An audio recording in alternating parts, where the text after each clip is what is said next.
Bonjour à tous, il est exactement 12h30. Bonjour Jessie. Bonjour Danick. Tout va bien? Ça va bien, vous? Merci, ça va aussi.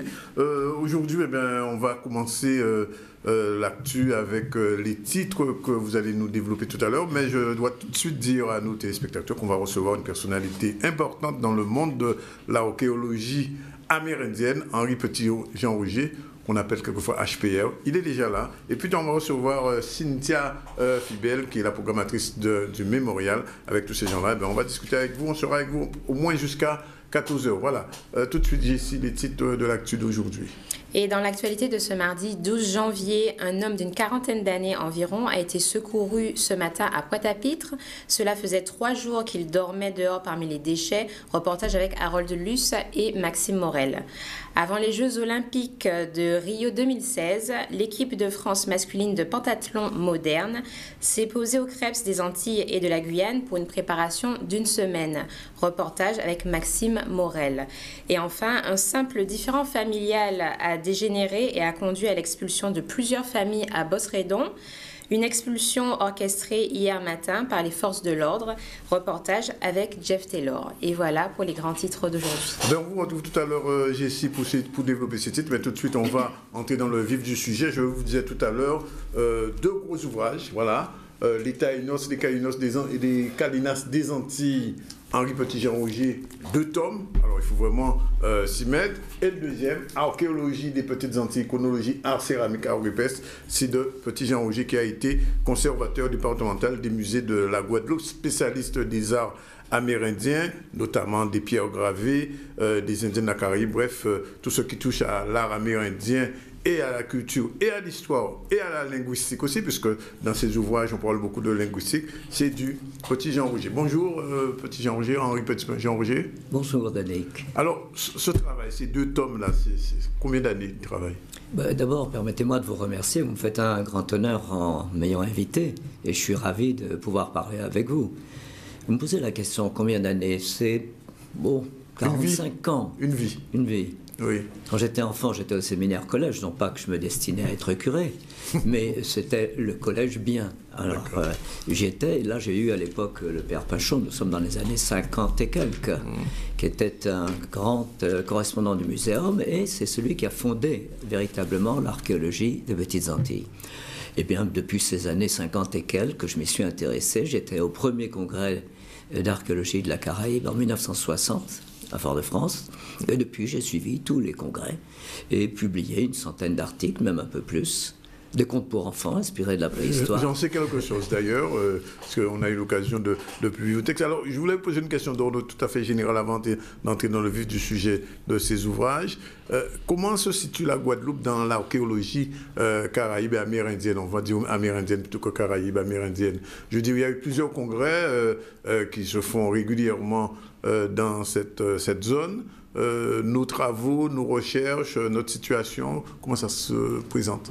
Bon, d'abord, il faudrait voir la Caraïbe des temps précolombiens comme une immense nation. Il y a 2 groupes, on va dire 3, qui occupent les îles.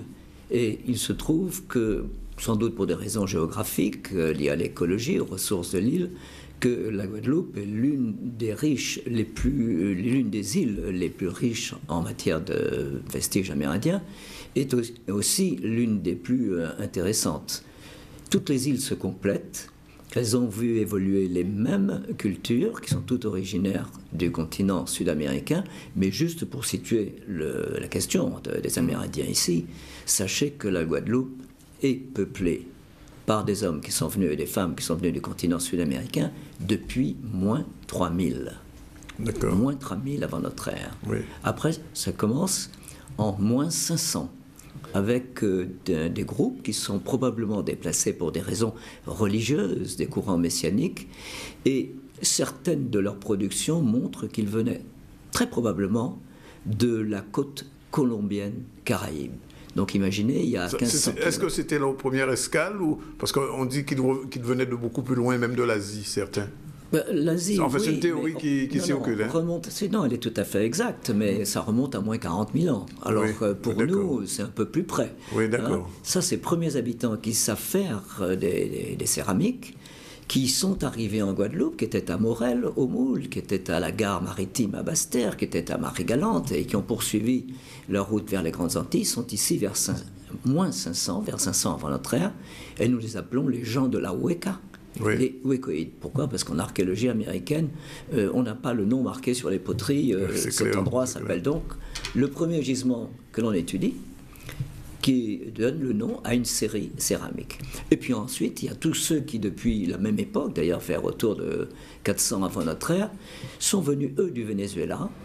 Oui. Et c'est ceux qu'on appelle les gens de Saladero, et plus communément les Arawaks. Alors, Arawak, d'où vient ce nom? Simplement, c'est que l'on sait que la langue de leurs descendants aux Grandes Antilles, ceux que l'on a nommés les Taïnos, oui. Eh bien, parlaient une langue de la famille linguistique Arawak. Alors, pour faire simple, oui. Au XVIIe siècle, les Kalinas, dont le vrai nom est les Caraïbes, dont le vrai nom est Kalina, oui. Comme ils allaient combattre les Arawaks qui parlaient la langue arawak, oui. Eh bien on a simplifié, on dit les Caraïbes ont décimé et les Arawaks. Mais c'est un peu plus compliqué que ça. Question, Jessie, sans doute. Moi, je voulais savoir en quoi la culture amérindienne, en fait, a influencé la culture créole aujourd'hui. Eh bien, imaginez d'abord que lorsque les Français, et avant eux les Espagnols, il y a eu des tas d'expéditions. La Guadeloupe est fréquentée par les Européens depuis le tout début du XVIe siècle. Dès 1504, les Français sont au Brésil. Pourquoi? Parce qu'ils ne peuvent pas aller aux Grandes Antilles, il y a les Espagnols.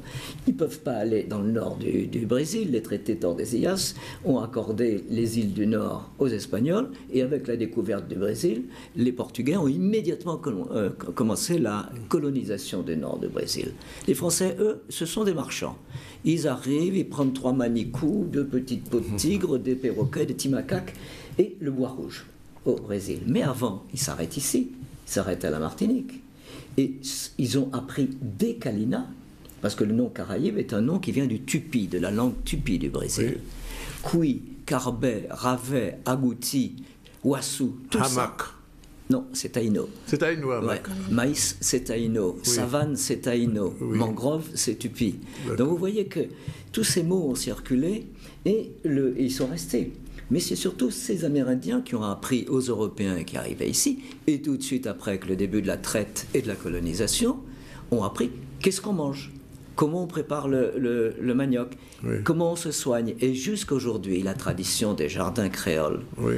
La tradition de la connaissance des plantes, est un héritage amérindien. Directement. Il n'y a pas que des mots, il y a des oui. Croyances. Oui. On dit en Martinique, pendant la saison sèche, les bêtes longues, on ne prononce jamais le nom, oui. Perdent leur venin. Alors, ils cherchent un siric. C'est un mot tupi aussi. Kotia. D'ailleurs, j'ai noté dans votre ouvrage que vous faites un long chapitre sur la langue. Parce que entre ces Européens qui débarquent et ces Amérindiens, on ne se comprend pas au départ. Et j'ai vu que c'est rare d'ailleurs. Je ne savais pas que vous étiez linguiste. En tout cas, il y a un bon travail linguistique qui est fait dans cet ouvrage. Mais ce qui me passionne, ce sont les chocs de civilisation ou les rencontres de culture. Première question que je me suis posée, Colomb a écrit un journal. Oui. Il dit, ils me disent que, ils me racontent que, ils me montrent que. Mais moi je me suis dit, mais attends, Colomb débarque, il croit être quelque part aux abords de la Chine ou du Japon. Il a un interprète qui parle l'hébreu, qui parle l'italien, l'espagnol, le latin, probablement l'arabe comme langue de commerce. Lui, il cherche à trouver de l'or, des pierres précieuses et de la soie. Il est sur les traces du Grand Khan. Il ne faut pas que je dise Grand Khan. Le Grand parce qu'enfin, les enfants me disent Colomb, c'est pas Grand Khan. Bon. Donc, je me suis posé la question, mais comment peut-il écrire tout ça? Et il s'est trouvé que, donc, je me suis intéressé aux échanges. Oui. Et quand on ne parle pas une langue, quand on se trouve d'un pays étranger, qu'on a même si on n'a aucun élément, on arrive à demander à manger en disant, on fait des gestes. Oui. On répète des mots, mais l'interlocuteur répète des mots aussi. Ouais. Et ça induit. Il les transforme progressivement. J'ai remarqué que vous êtes intervenu là-dessus, parce que les mots progressivement perdent leur sens initial, surtout leur prononciation. Mais oui, parce que comment est-ce qu'il faut restituer les prononciations à partir de ce que l'on sait de la prononciation taïno et de la langue arawak. Alors, Lukai, Colomb a entendu Nukai. Oui. Et il demande l'or. Et l'or, mais c'est d'où ça vient? Les gens disent, Lucaille, ici, chez nous, sur les îles. Colomb dit, il remontre l'or, les petites parures d'or. Et il dit, Lucaille. Et l'autre fait, Voilà, puis c'est tout. Ils appellent l'or Nukai un peu plus loin. Colomb il est obnubilé par cette question de l'or. C'est le but, ça serait la réussite de son voyage. Et quand il rencontre d'autres Taïnos, ils ont des petites parures en or. Ces petites parures, ce sont les Kalinas qui les apportent. Et elles viennent de Colombie. Donc vous voyez tout de suite que s'il y a des échanges, le cliché de la guerre permanente doit voler en éclats. Absolument. Là, vous voyez, chaque fois, c'est une démarche à la fois d'historien que j'ai suivie, une démarche d'anthropologue parce que j'analyse les faits et je les interprète en comparant des comportements dans différentes sociétés. Alors, ce qui fait que c'est une sorte, chaque chapitre est indépendant, mais c'est une sorte de bulle qui court, de mousse qui part. Alors, la guerre, ah oui, mais quel est le territoire? Le mot cannibale est entendu pour la première fois à une oreille occidentale le 23 novembre 1492 sur la côte centrale nord de Cuba. Et il est associé à des mangeurs d'hommes, enfin, comment ils font, et des blessures et des combats avec des arcs et des flèches. Écoutez, il n'y a personne dans la Caraïbe, à part les Kalinas des Petites Antilles, qui possèdent les arcs et des flèches. Les Taïnos avec le propulseur. Alors, voir l'image des gentils Taïnos et des méchants Caraïbes, c'est beaucoup plus complexe. Alors, autre chose. Alors, il faut bien pour nos téléspectateurs faire la distinction entre ces deux nations, si on peut parler comme ça, les Taïnos, qui n'arrivent pas aux Petites Antilles, qui restent des Grandes Antilles. Est-ce que vous pouvez confirmer que, parce que souvent à Cuba, Saint-Domingue, on dit c'est la culture Taïno, et dans les Petites Antilles, la culture Kalinago, c'est bien ça? Alors, je vais rectifier une image un peu trop classique qui est issue des chroniques sur les Kalinas ou Caraïbes, tels qu'on les a appelés, des Petites Antilles, telle qu'elle apparaît à travers les chroniqueurs français. Il y a 17 ou 18 chroniqueurs qui ont tous décrit, jusqu'au début, jusqu'au Père Labatte, le dernier, le plus tardif, la vie quotidienne de ces Amérindiens. Et on a forgé un cliché qui a conduit à cette dichotomie entre un espace dit Taïno et un espace dit Kalina. Oublions tout cela. Au XVe siècle, en 1456, il y avait un village Taïno sur l'île de Saba, en plein territoire Kalina. Si ce village était toléré, c'est qu'il y avait des alliances. Or, justement, par l'analyse de la langue, par l'analyse de la guerre, de la façon dont elle se produit. Bon, c'est pas grave, on a un petit combat aujourd'hui, il y a 3-4 morts, c'est pas grave, on va payer un coup, là, on donne quelques petits biens en échange et ça rentre dans l'ordre, on va faire la fête. La notion de guerre n'est pas celle d'une société occidentale. Ce qui fait qu'en fait, au XVe siècle, lorsque débarquent les Espagnols et qu'ils découvrent cet espace, c'est un espace qui est en mouvement, avec des interactions aussi fortes que des contacts avec les Mésoamériques. Colomb, dans son deuxième voyage après être passé par la Guadeloupe, mais décrit une pirogue qui rencontre sur les côtes de la Jamaïque, c'est fascinant. Ils sont l'homme à la tête, le chef, à un diadème de plumes sur la tête, plumes vertes, immenses. Or, quelles sont les plumes vertes qu'on peut porter dans cette région du nord des Petites Antilles de la Jamaïque? Ce sont des plumes de quetzal, parce que les perroquets, les aramacao n'existent pas dans cette région. N'existent pas. Donc tous les parures en or montrent qu'il s'agissait bien de gens de Mésoamérique. Mais dans le sud, les Kalinas allaient jusque sur les frontières de la Colombie pour récupérer ces fameuses parures d'or qu'ils appelaient les caracolis, et que les Taïnos appelaient les guanines. Les turquoises qu'on trouve en abondance à la Grenade, mais elles viennent d'aussi loin que le Nevada et les États américains. Donc vous voyez que c'est une communication extraordinaire. C'est absolument fabuleux, et ce qui montre qu'on n'était pas cette notion d'exclusion d'un groupe par rapport à un autre n'existait pas. À tel point que, analysant le territoire des Kalinas, je suis arrivé à la conclusion que ce peuple mystérieux qu'on appelle les Ciguayos, et les Macoriges, que les Ciguayos n'étaient autres que le nom Ciguayos, ça veut dire ces messieurs qui ont les cheveux longs. Parce que les hommes caraïbes, à la différence des hommes taïnos, avaient les cheveux courts. Eh bien, les ciguayos, c'était le nom dépréciatif, le sobriquet qu'on donnait à ces communautés faites d'hommes et de femmes, taïnos et kalina, qui occupaient la partie nord de la côte d'Hispaniola. Jessie, peut-être une question? Oui. Alors moi je voyais quand même que les ouvrages sont assez impressionnants, mais vous avez fait quand même, vous avez écrit pour que ça soit lu par tout le monde. Les ouvrages sont destinés pour un grand public en fait. Bon, je vais répondre à votre question, vous avez parfaitement raison. J'ai déjà un doctorat, je n'avais pas besoin d'en faire un second.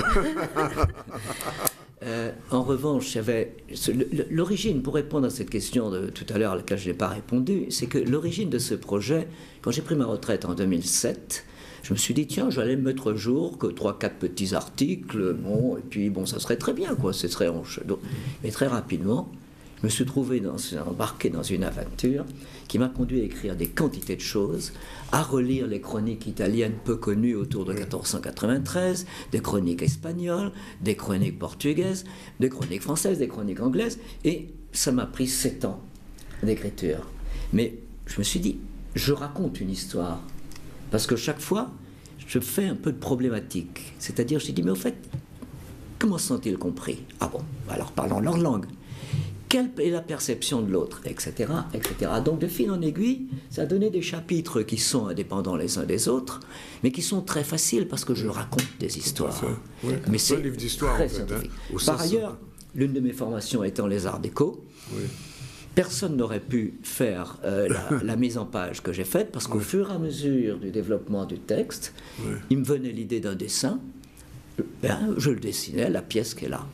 Donc avec les outils qu'offre un logiciel tout simple qui s'appelle Word, je me suis amusé à passer quelques centaines d'heures. Et quand j'ai apporté ça à l'imprimeur, il m'a dit « Monsieur, vous êtes fou. Jamais quelqu'un aurait réussi à faire ça. » C'est vrai. Donc c'est un ouvrage facile à lire. J'ai pas de mots savants. Et si par hasard je suis obligé d'utiliser un mot technique, ben, en bas de page, j'ai mis telle chose, ça veut dire ça. Donc je raconte une histoire, vous pouvez le prendre n'importe où, et vous ferez peut-être comme une très vieille tante qui avait la thèse de mon père. Elle voit mon père, elle dit « Jacques, ton livre est très intéressant. Je me suis endormi dessus. » Henri Petit-Jean, je vais revenir avec vous sur quand même... je ne sais pas si c'est un mythe, en tout cas, c'est une question qui est posée souvent aux historiens, aux archéologues comme vous. Finalement, Christophe Colomb, il débarque où? À Sainte-Marie ou au bourg ou à Saint-Sauveur? Parce que je sais qu'il y a une polémique là-dessus qui n'a jamais été résolue. Tout le monde en parle, on aborde le sujet et la question reste posée avec un grand point d'interrogation. Alors, je me suis effectivement, après bien d'autres, après Fortuné Chalumeau, Sainte-Croix de la Roncière, Yacou aussi, Moreau, oui. Comment il s'appelle, un amiral américain, son nom m'échappe. Je me suis dit, mais où a-t-il pu rester pendant les 10 jours de son voyage ici? Alors, grâce au bureau des longitudes, j'ai eu les phases de la Lune. Grâce à Auchon, j'ai eu les marées. Grâce à une lecture approfondie du journal de Colomb, j'ai eu le temps. Grâce à la connaissance des bateaux, j'ai le calage des bateaux. Or, imaginez que Christophe Colomb, qui a dit à tout son équipage « Buvez, buvez toute l'eau qui est à bord, je vous promets qu'avant 3 jours nous arriverons », il longe les côtes de la Dominique, la côte nord, il ne peut pas trouver un seul endroit où débarquer, la nuit commence à tomber, ils arrivent à Marie-Galante, il y a une des caravelles qui va dans la baie de Portsmouth, revient. Le matin, comme à son accoutumé, vers 4h du matin, 4h30, branle-bas de combat, 17 navires, de certains 5 mètres de tirant d'eau, d'autres 4 mètres, et le mauvais temps qui se préparait, une sorte de dépression tropicale, telle qu'on peut l'imaginer à travers le récit de Colomb, la pluie horizontale, les nuages, les orages, etc., etc. Il part. Mais quand on est marin et qu'on revient de Marie-Galante, l'endroit le plus sûr, c'est d'aller au fond de ce golfe, que fait d'un côté les plaines, ce qui paraît des plaines du côté de la Grande Terre, et de l'autre côté la rencontre avec les montagnes, qui est le fond de la baie du Bain. Mais là, il part, oh, qu'est-ce que c'est que ça? Il aperçoit les chutes du Carbet. Ils vont par là, mais la mer s'est levée. Il décrit un temps épouvantable. Il n'y a pas de téléphone cellulaire. Allô, allô, comment tu vas là-bas? Il n'y a pas de météo. Mais les cas, ils l'ont guidé. Et il est allé avec des gens qui sont des gens de l'intérieur, là où il pouvait entrer. Il y a une baie très grande qui était, je pensais que c'était celle de Petit-Bourg, mais il y avait urgence à trouver, comme il écrit lui-même dans son journal, un bon port, et je serais plus tenté, compte tenu de la description des paysages autour, et du fait qu'ils sont tout de suite à peine descendus chercher de l'or dans les rivières, il parle de 23 rivières. Et sa vision des chutes aussi. Je pense plutôt, il est en face des chutes, en fait. Après, non, il est remonté plus au nord, je pense que ça serait peut-être dans la baie de Viard qu'il aurait séjourné. Oui, parce que là, on peut passer derrière les cailles, et 17 navires en pleine mer, les gens n'auraient pas tenu les ancres non plus. Alors, comment attester il serait très intéressant que lors des travaux de la marina de Petit-Bourg, on fasse des fouilles archéologiques préventives. Je crois que le centre de recherche sous-marin de la DRAS m'a proposé ça. Puis, ce serait intéressant aussi qu'un jour, on aille proposer un petit appareil à déceler les anomalies magnétiques dans la baie de Viard. Et si on trouve quelques assiettes, quelques assiettes, des outils, autre chose tombées, écoutez, peut-être qu'on aura la preuve. Donc ça signifierait qu'un jour il va falloir déplacer la statue de Colomb dans le vieux Capesterre. Elle est très bien, c'est la région. Alors autre chose sur laquelle je voulais vous intervenir, puisque en lisant votre ouvrage sur la partie des échanges linguistiques et le travail qui a été fait, je me suis posé la question de la validité du dictionnaire du père breton. Alors, la langue qu'il étudie et qu'il répertorie les mots, c'est du caraïbe, du kalinago, du taïno. Qu'est-ce que c'est un mélange de tout? La langue qu'étudie le père breton est celle que les kalinagoïm au pluriel parlaient au XVIIe siècle aux Antilles. Cette langue appartient à la famille arawak, mais elle était aussi éloignée de l'arawak que parlaient les taïnos que pourrait être, je vais dire, le français et l'italien. D'accord.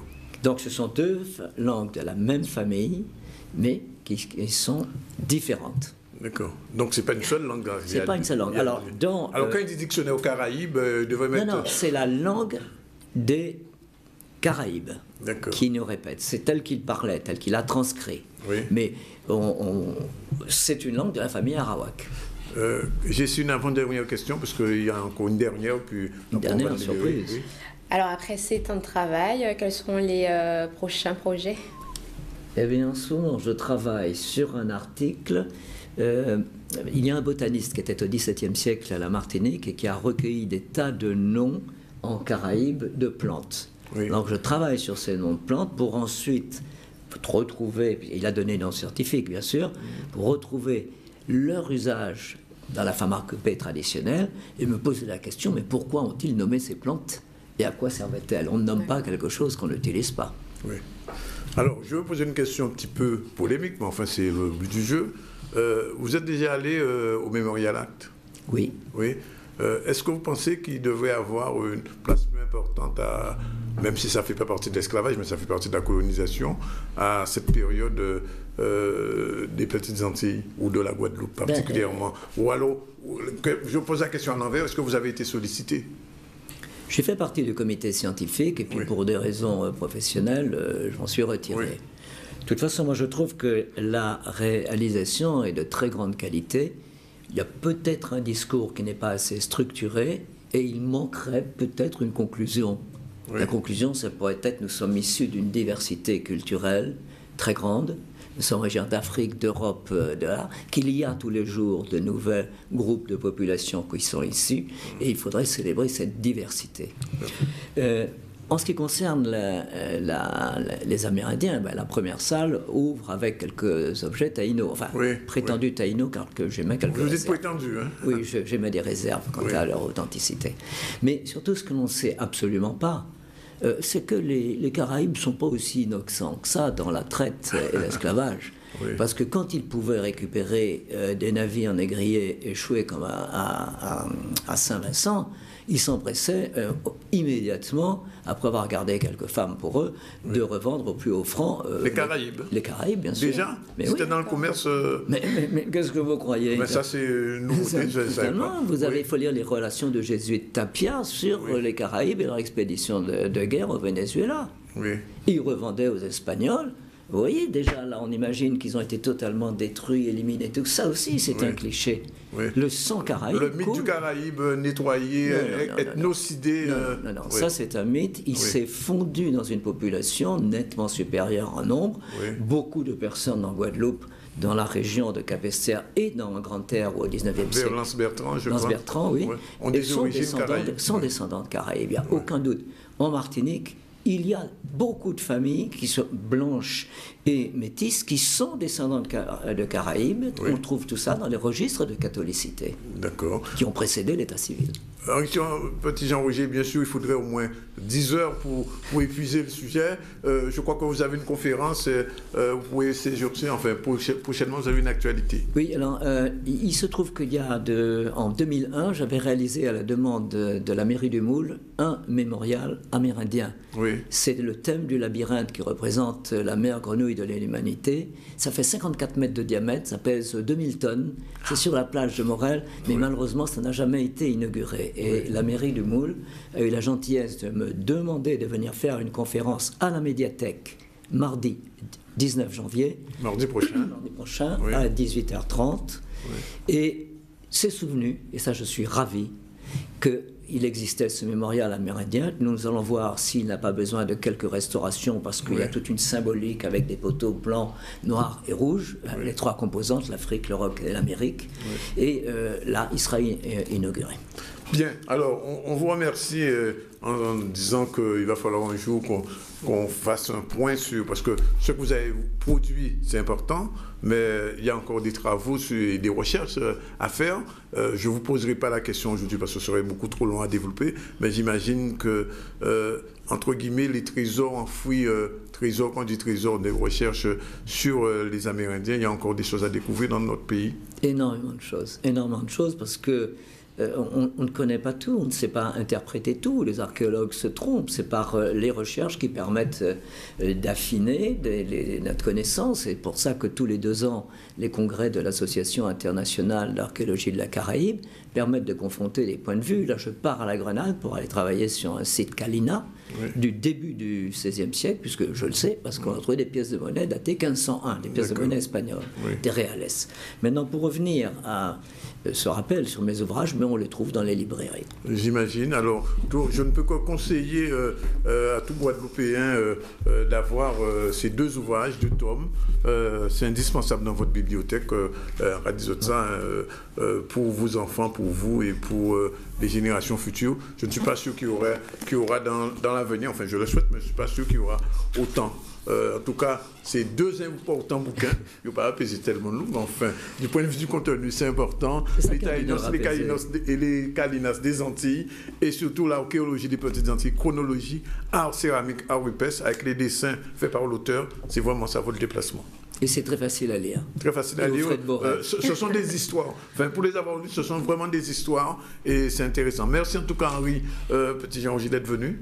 Merci, et puis, Adonis. Adon notre soleil. Oh, notre soleil. Pas de problème. Voilà, il va être 13h. On va prendre la page pub tout de suite. Après, on va retrouver Jessie pour le développement du journal.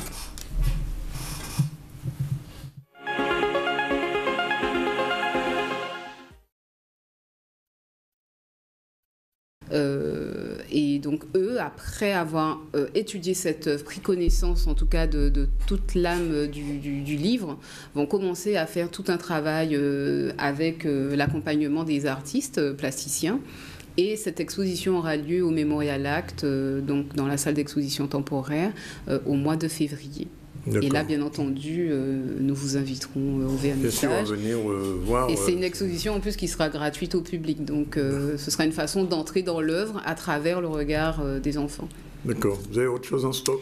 Bah, écoutez, le vendredi 29, pour terminer le mois en toute pétillante joie, on fait un clin d'œil à Haïti. Donc l'idée dans l'ensemble de la programmation sera ponctuée aussi de correspondance avec d'autres régions, puisque finalement on est au cœur de cette diversité, hein, même si on est, si on doit parler de façon géographique sur l'assiette foncière de Pointe-à-Pitre, et qu'on est fondamentalement dans un discours pour les Guadeloupéens, il s'agit aussi d'être visible à travers le monde et d'être aussi dans cette histoire diasporique et être aussi pour le répéter dans le bassin caribéen et dans ces imaginaires qui se croisent.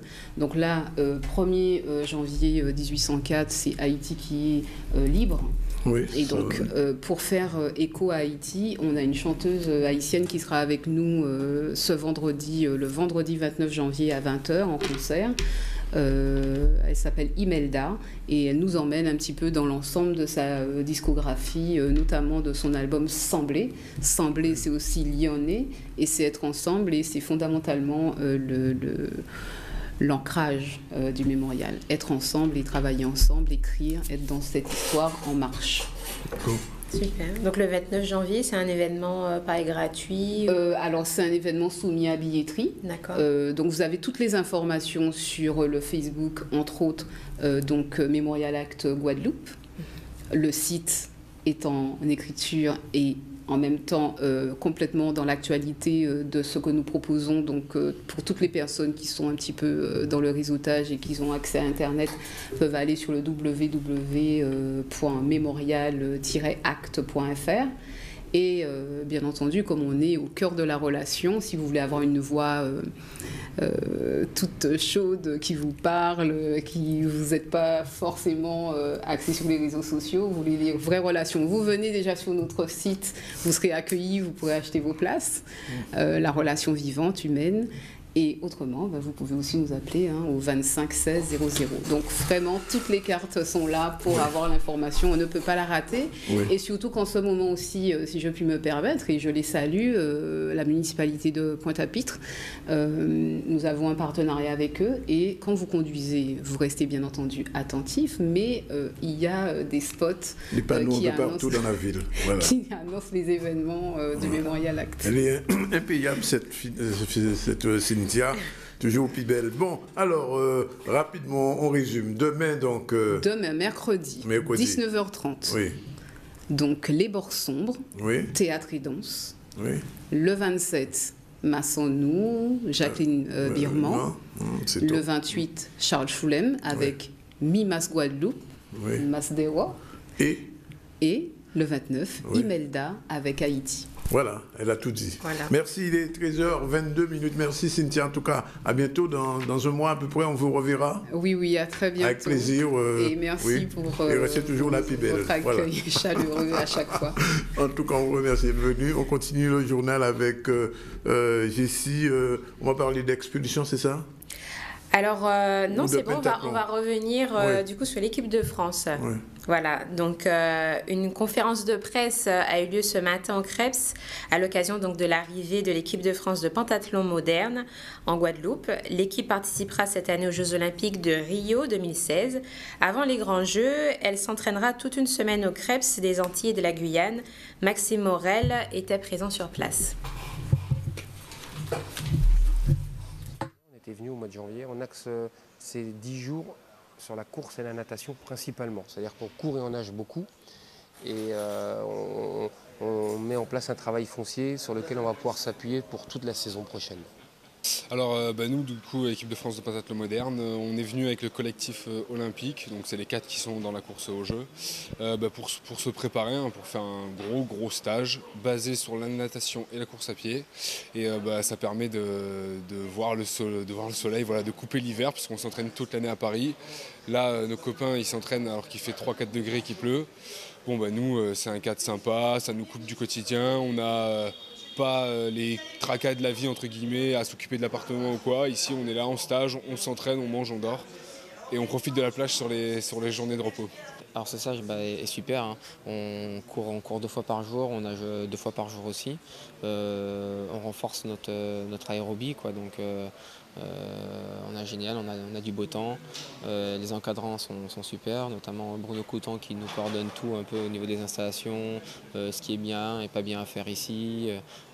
Voilà, il nous met au maximum le plus de confort possible. Alors, les objectifs de la saison, c'est de se qualifier pour Rio et de faire le meilleur résultat possible là-bas. Donc ça passe par des stages comme celui-ci et puis par des grosses performances sur les Coupes du Monde à venir dans la saison.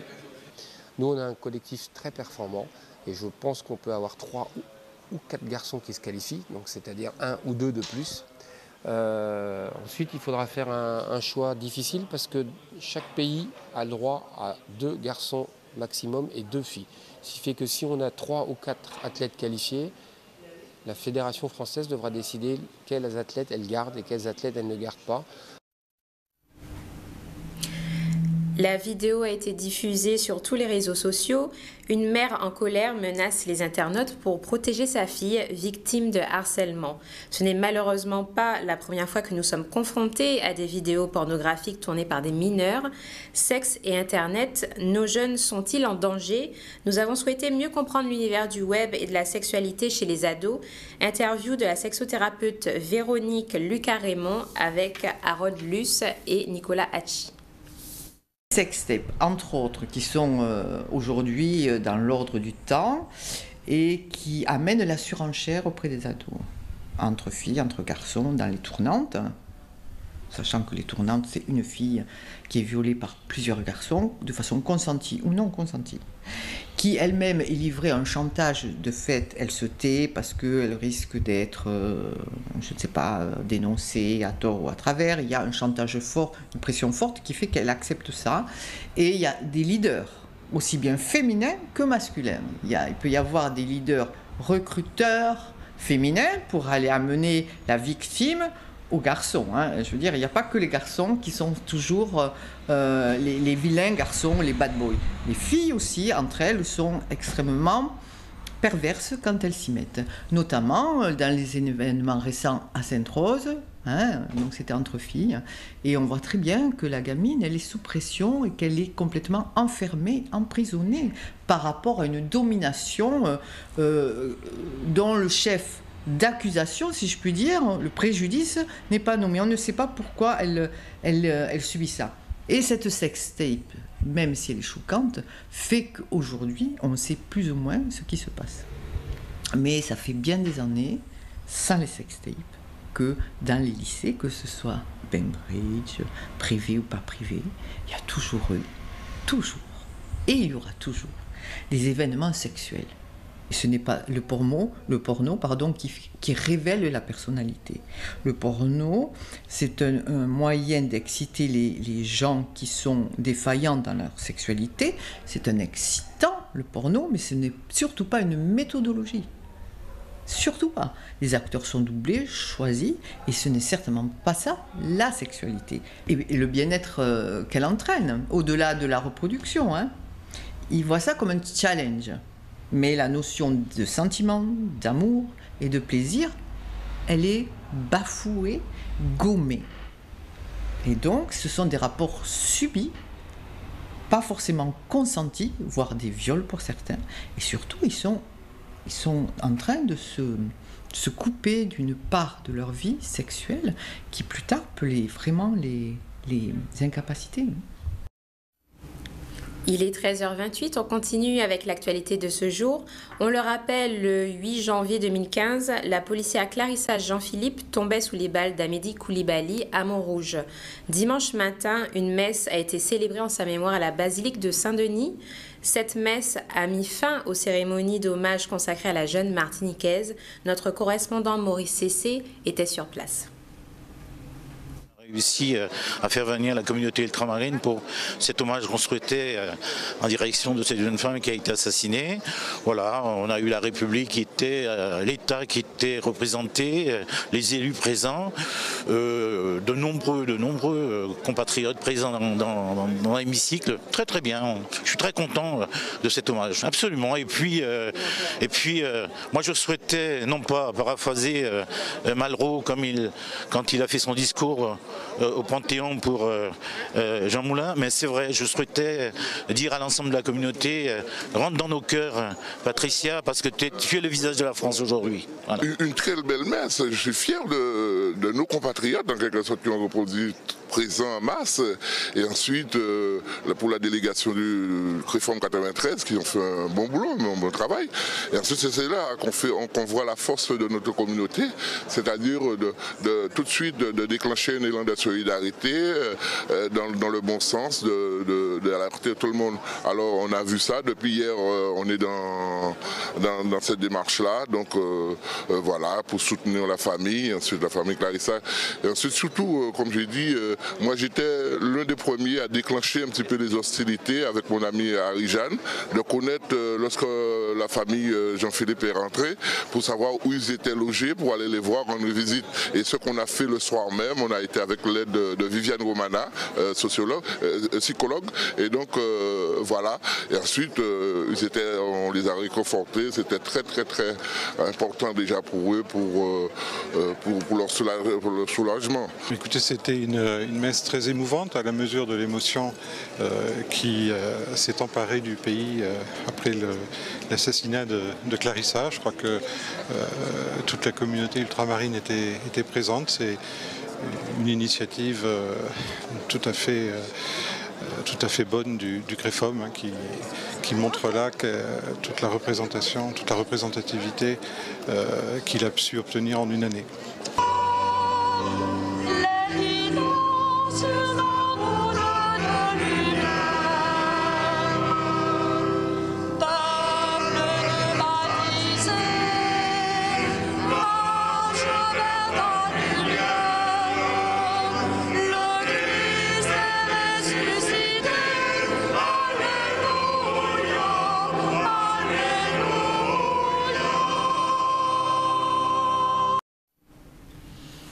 Et il est 13h32, c'est donc la fin de notre journal. Je vous remercie de nous avoir suivis. Si vous avez raté du coup l'édition d'aujourd'hui, vous pouvez nous retrouver donc sur zcl.tv. Danick, on se retrouve demain matin. Ça va sinon après 2 journaux? Ça va, je m'en sors. Oui. Ça ne vous a pas tué, non? Non, je suis toujours en vie. Toujours en vie, on fera demain sous soirée. En tout cas, merci d'être avec nous, avec Jessie qui m'accompagne depuis hier. Et ce n'est qu'un début. Et comme on dit, si vous avez raté le début de Jessie, pas de panique, c'est sur le www.zcl.tv. Merci, c'est Yann à la réalisation. On remercie toute l'équipe technique et l'équipe des journalistes et des GRI de Canal 10. Et nous, on se retrouve demain à même là, même côté là. Pas débranché, écoutez.